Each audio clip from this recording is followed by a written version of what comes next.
Selamat malam semuanya.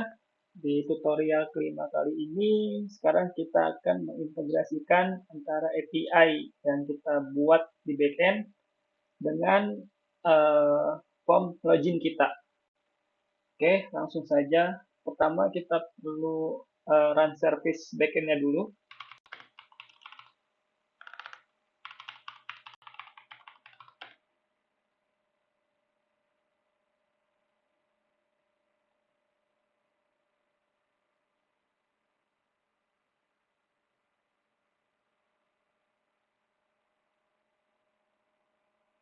Oke, selanjutnya kita running juga service front end-nya.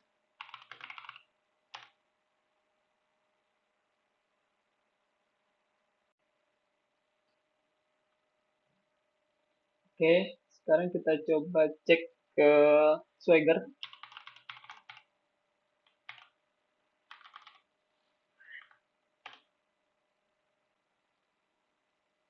Nah, ini adalah base URL untuk backend kita, localhost port 8080. Kemudian ini adalah path untuk API login kita. Oke. Namun untuk mengintegrasikannya, saya ingin menggunakan Axios. Jadi kita coba lihat dokumentasinya dulu. Nah, pertama yang perlu kita lakukan adalah melakukan instalasi untuk si Axios-nya sendiri. Kita copy saja.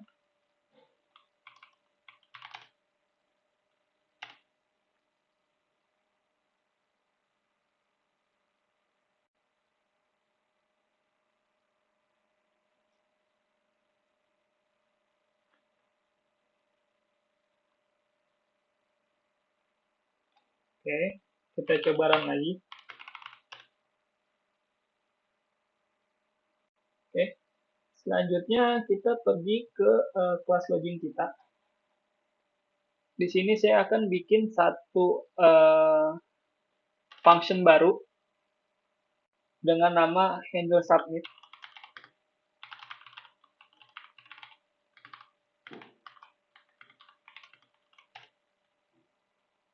Oke, di mana handle submit ini kita buat sebuah try catch.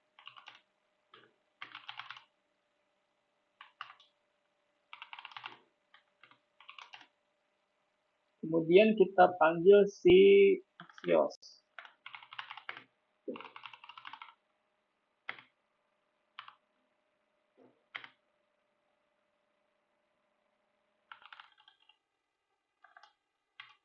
Right, Axios. Nah, kita import dari si Axios ini ke post. Oke, kalau kita lihat di Swagger tadi, kita ini menggunakan HTTP method post. Jadi untuk Axios-nya ini kita panggil yang post. Kemudian kita masukkan URL-nya.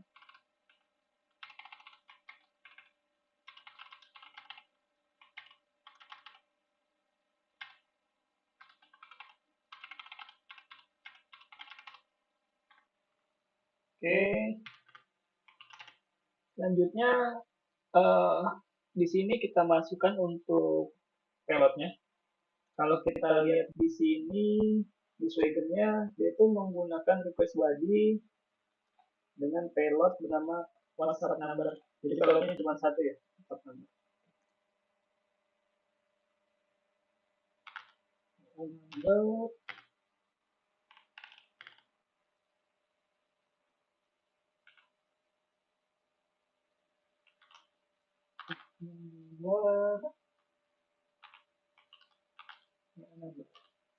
Oke, jadi ini artinya payload ini request body yang kita kirimin dengan nama fiturnya WhatsApp number.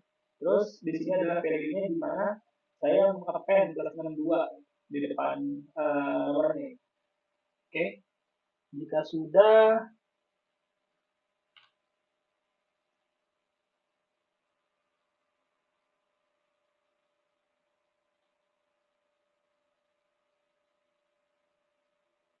di sini perlu tambahkan asing karena asing wait ya. wait, oke. Selanjutnya kita coba kontrol dulu.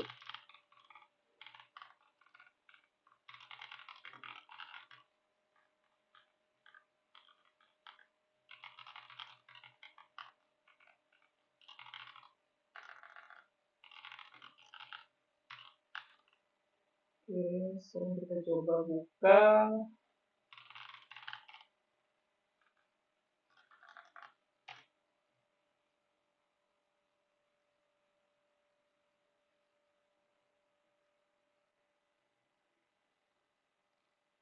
konsol.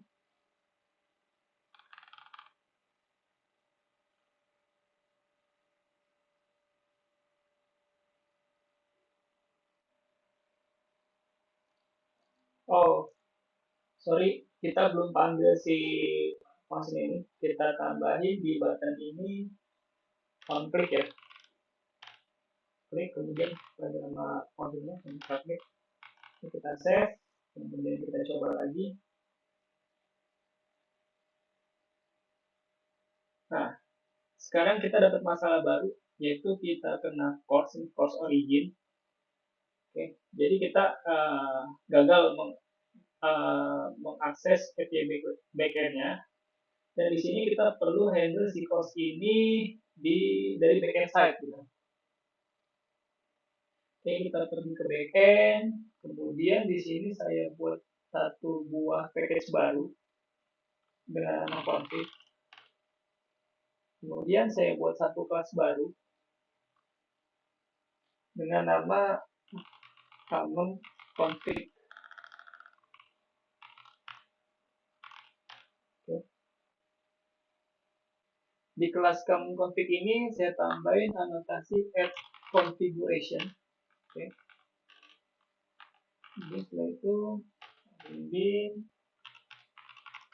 public etc configurer, kita kasih nama course configure. Return ini web entity configurer. Oke. Add course. Nah, kita tambahin si add course mapping ini. Oke.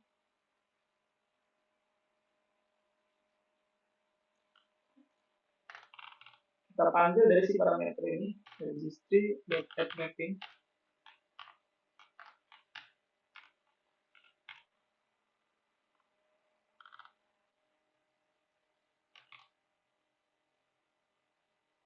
Kemudian kita tambahin allow origin.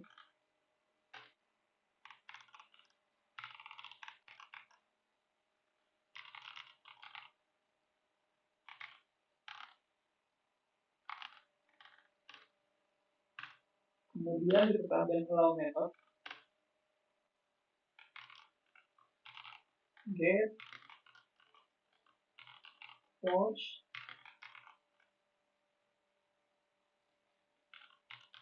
to get allow headers.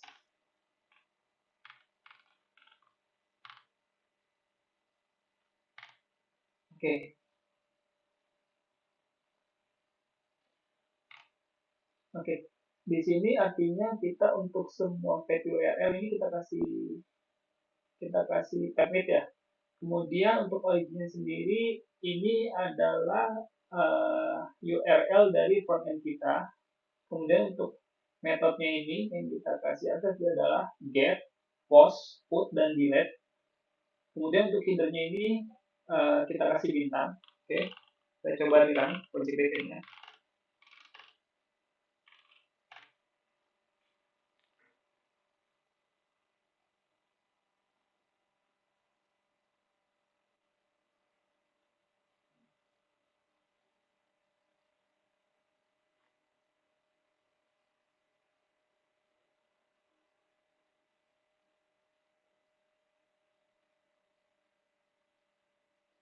Oke, jika sudah kita coba lagi, coba lihat lagi. Nah, Ini udah berhasil nih kita integrasi ini. Ini udah dapat konsol login berhasil. Oke. Sekarang coba kita lihat ke MongoDB kita. Ini kita tutup list, user file. Nah, ini udah masuk ya. 1, 2, 3, 4. Kita coba lagi. 1, 2, 3, 5. Login berhasil. Oke, aman. Satu data baru. Oke, proses integrasi kita udah berhasil. Namun saya di sini ingin menambahkan sebuah snack bar. Jadi berdasarkan dari responsi backend ini, kita akan tampilkan snack bar sebagai informasi ke user. Kita pergi ke MUI. Oke. Kemudian documentation, komponen, snack bar.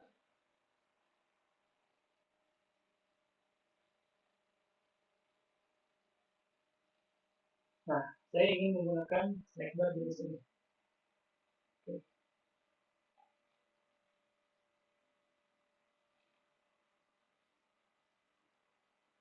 Oke, kita coba copy aja kodenya.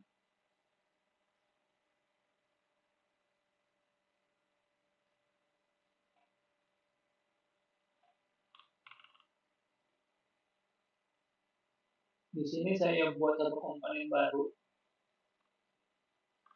dengan nama custom snackbar dot expect. Oke, kita bikin sebuah status komponen.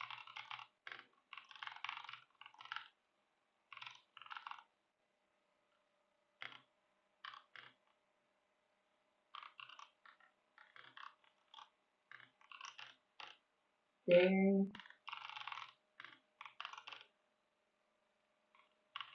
kita paste kodenya.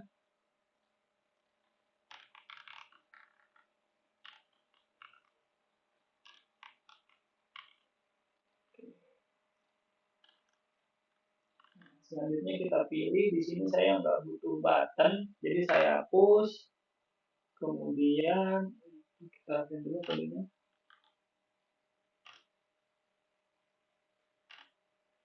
Oke, alam. Oke, kita butuh ini. Oke. Nah, sekarang untuk function handle cost dan open ini saya ingin ngambil saya ingin lempar proofs dari si kelas login ini. Jadi di sini kita tambahkan handle cost, handle login, message. Oke. Jadi message yang di sini saya ingin membuat menjadi dinamis ya, biar lebih informatif. Oke, di sini kita ganti jadi message.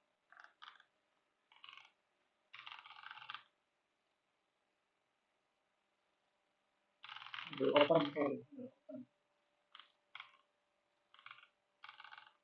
Nah, oke. Nah, selanjutnya di kelas login ini, saya ingin menambahkan dua buah use state. Yang pertama itu state untuk si loadingnya, dan kedua state untuk message-nya. Satu lagi adalah state untuk nampilin si snack bar-nya. Buat from login, set login, state. Di sini inisialisasi awalnya saya set false. Message, set message, set kosong, dan satu lagi untuk si snack bar-nya. Snack bar, set snack bar. Oh, sorry, kurang informatif. Show snack bar, set show snack bar. Oke. Set Di sini saya set false. Kemudian di sini di awal sini saya set loading, jadinya true. Oke, finally kita set loading false. Jadi ketika proses hit API ini sudah selesai, si loadingnya kita set kembali jadi false. Kemudian responnya saya nggak butuh ini, jadi saya hapus. Terus saya ingin menyimpan si nomor WhatsApp ini ke dalam local storage. Karena nanti saya ingin menggunakan sebagai parameter yang akan dipanggil di kelas to do kita. Jadi di sini saya panggil local storage, set item. Untuk key-nya di sini saya kasih is out hand ticket. Dan untuk value-nya itu ambil dari sini. Jadi jika berhasil akan melakukan save ke local storage. Oke. Kemudian untuk tadi ini kita set message dulu. SG.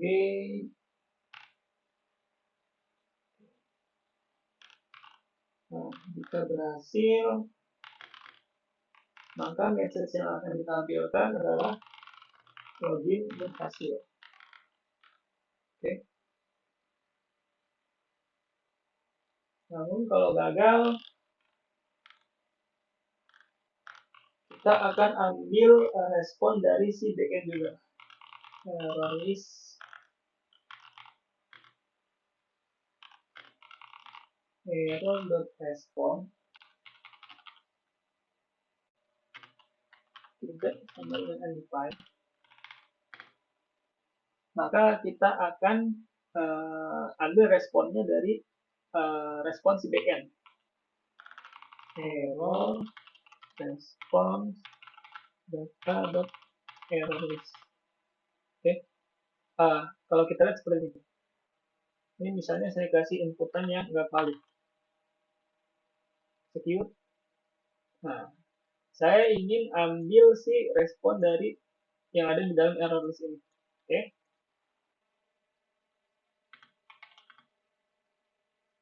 Oke, tapi kalau misalnya dia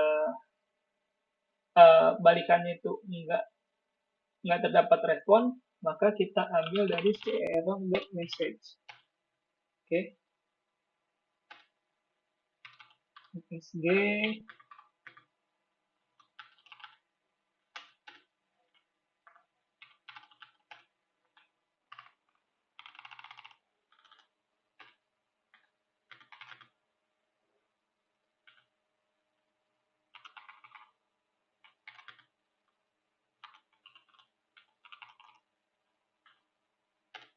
list.join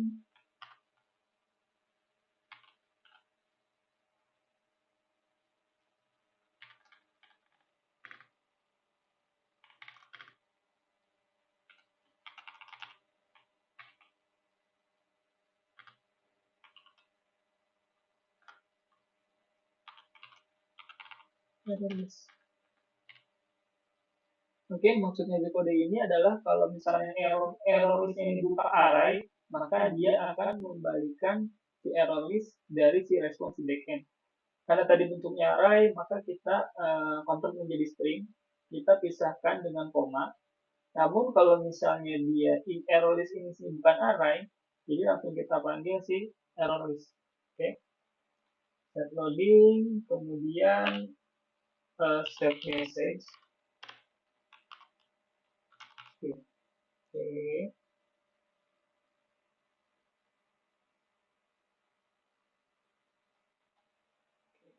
Di sini saya ingin buat function untuk ngebuka sama ngetutup si snack barnya. Jadi kita pilih function baru, close.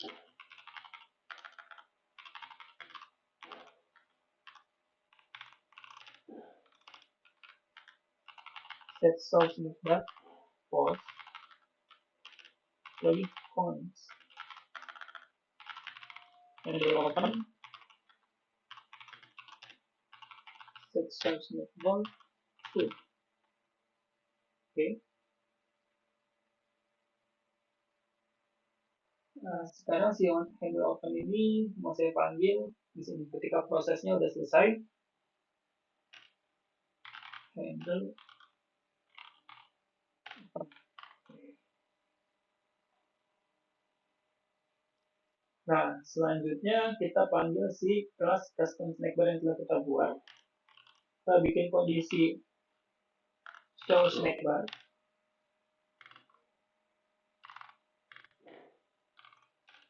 Jadi kalau misalnya show snackbar ini berisi true, maka kita panggil si kelas custom snackbar. Oke.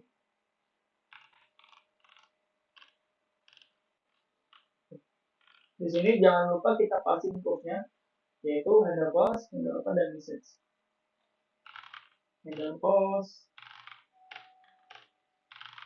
handle open, message. Oke. Jadi yang sebelah kiri ini adalah tools yang kita lempar, dan sebelah kanan ini adalah value-nya. Value yang kita ambil dari si function yang kita bikin di atas. Oke. Kita save. Sekarang kita coba lagi.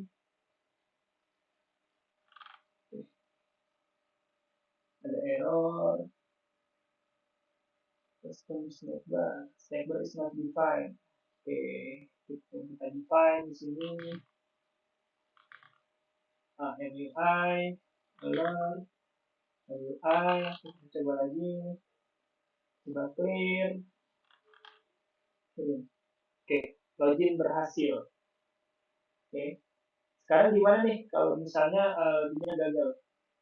Di sini saya coba salahin dulu ya errornya. Di satu ini, ini kan invalid nih. Coba lagi. Nah, error undefined. Oke, sekarang kita coba mapping si error responnya sama. Saya ingin ganti warnanya nih. Kalau error jangan hijau gitu. Yang kita bedakan. Jadi kita ke kelas custom snackbar. Dan kita bikin kondisi seperti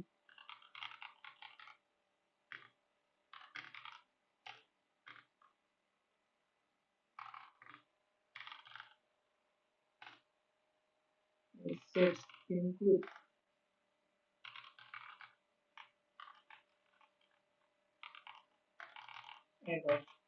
Nah, jadi kenapa di sini saya tambahin, saya append depannya itu error. Jadi ini saya gunakan sebagai king. Jadi kalau depannya mengandung kata error, saya treatment sebagai dia itu error gitu. Saya treatment error. Tapi kalau misalnya enggak, saya treatmentnya sukses. Oke, security kita panggil di sini. Oke. Kemudian untuk message-nya sendiri,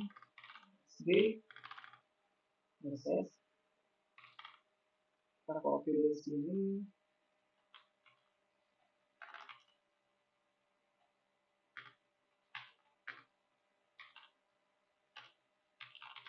Replace.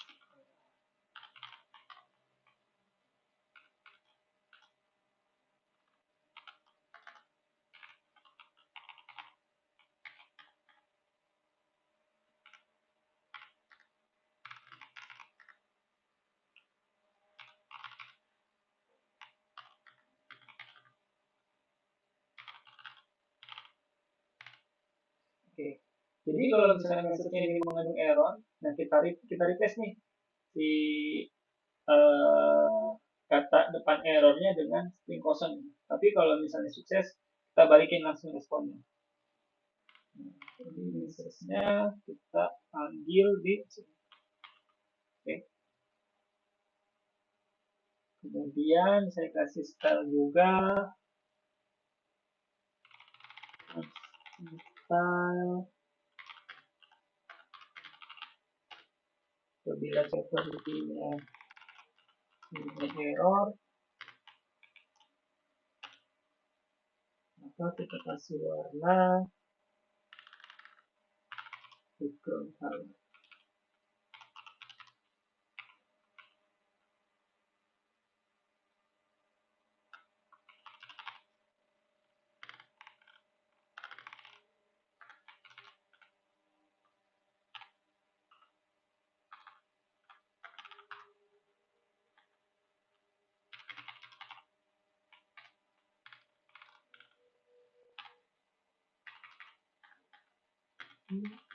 Ya, seperti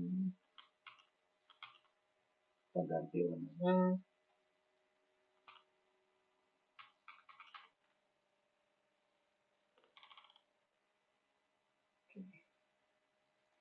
Lalu kita ambil di sini.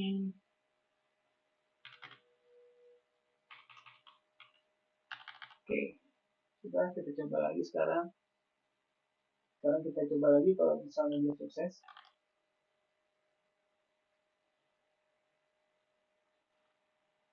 Kita ganti lagi errornya. Login berhasil. Oke. Di sini ada perbedaan. Kalau error dia merah, kalau berhasil dia abu-abu. Oke. Kemudian saya ingin menambahkan loading ya. Berarti di sini saya kasih timeout dulu.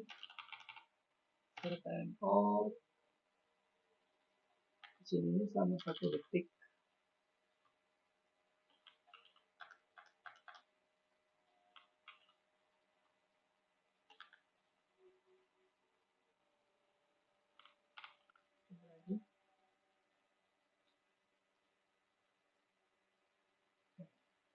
Jadi dia ketika berhasil hit API, dia akan ada jeda 1 detik dulu, kemudian ngeluarin si snackbar ini. Nah, selanjutnya ketika prosesnya ini berhasil, saya ingin arahkan ke halaman si to-do untuk menginput aktivitasnya. Oke, di sini saya buat satu kelas baru dengan nama to-do.jsx. Oke, kita bikin stateless komponen lagi. For forms to-do.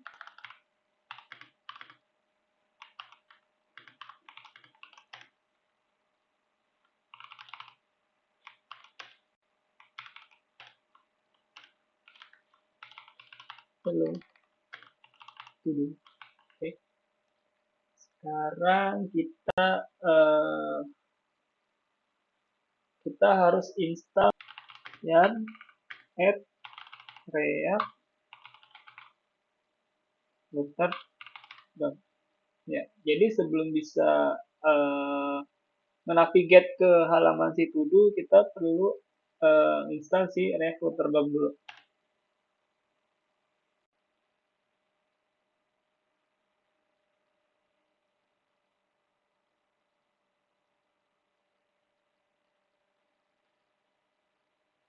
Oke, sudah berhasil. Kita coba jalan lagi. Oke. Oke. Di sini untuk buttonnya sendiri pengen saya bedain. Jadi kalau misalnya dia loading, nama buttonnya itu jadi miring.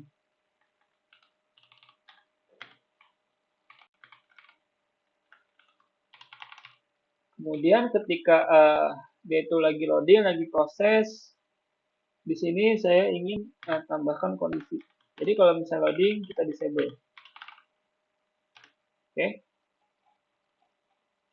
Nah, sekarang untuk ngedirect ke halaman si to-do, kita panggil si use navigate. Oke. Use navigate. Oke. Nah, di sini saya kasih time off dulu. 2 detik. Kemudian kita navigate ke kelas studio. Oke, ini sudah selesai. Kita pergi ke kelas app.js. Di sini harus kita panggil juga browser router,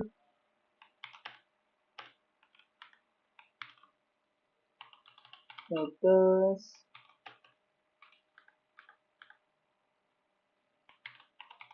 oke.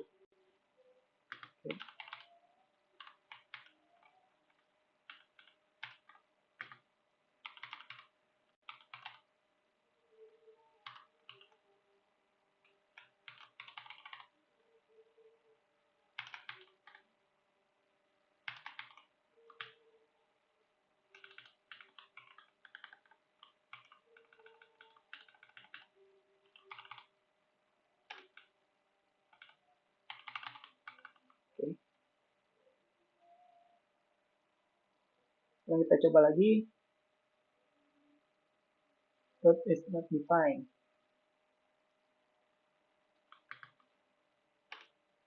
Oke. Oke.